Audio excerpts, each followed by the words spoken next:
We are less than a month away from Broncos training camp. Welcome into the Pat Bowlen Fieldhouse, everybody. I'm Matt Boyer, joined by Andrew Mason, Eric DeLalla. This is the Broncos countdown to camp.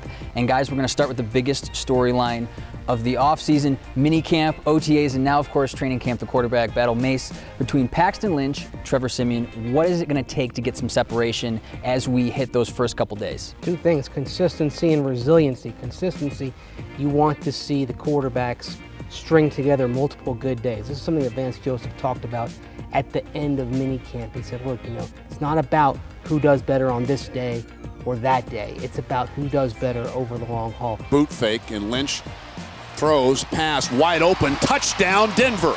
Paxton Lynch with his first career NFL touchdown. You look at Paxton, you look at Trevor. What did you see throughout OTAs? What did you see through minicamp that says, this might be the guy or the other guy might be the guy? Right, well, I think another year, it's a different system, but I think Paxton seems more comfortable than he did last year. He's got a year in the NFL. As he said, this time compared to a year ago, you can't replace what that rookie year's like. So I think that's big for him. From him, you need to see that consistency that Mace talked about. From Trevor, what you need to see is he hit those deep balls last year. 18 touchdowns, 10 interceptions, that's good. That's a good job taking care of the ball.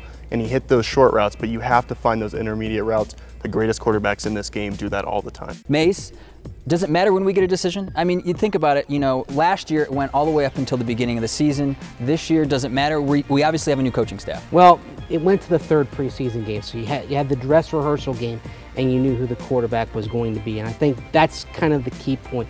You want to have a decision after the San Francisco game, going into that third preseason game against the Packers. And really, that San Francisco week is critical because you have the joint practices with them. So in effect, you've almost got 3 preseason games instead of 1 because you have 3 days of competition against another team, against a defense that doesn't know what each quarterback is going to do. And I think out of that week, if it's close, out of that week, we may see some separation from one or the other. How important are those first game is going to be August 10th, the preseason. How important are those preseason games going to be? I mean, with these guys, with the limited amount of game experience that they have, how much will these first couple of games, how important will they be? I mean, I think you look at last year when the quarterback competition was essentially between Mark Sanchez and Trevor Siemian, they were extremely important.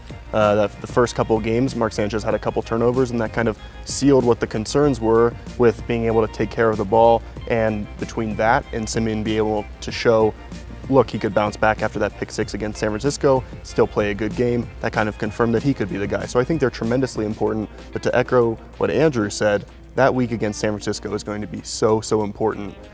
I think the decision could come after that week, even if it's not announced until after the game. The other interesting thing, last year it was pretty clear what happened on the practice field translated the games. Mark Sanchez, he was getting picked, think of Lorenzo Doss, all the plays that he was making on Mark Sanchez, and lo and behold, that carried over to the games. But what if it's a situation this year where one quarterback is doing well in the practices and then you get to the games, and it's a different matter entirely, and that could muddle things a bit. We will be back later on this month to talk about the running back battle, but until then, for Eric DeLalla, Andrew Mason, I'm Matt Boyer. This has been the Broncos Countdown to Camp.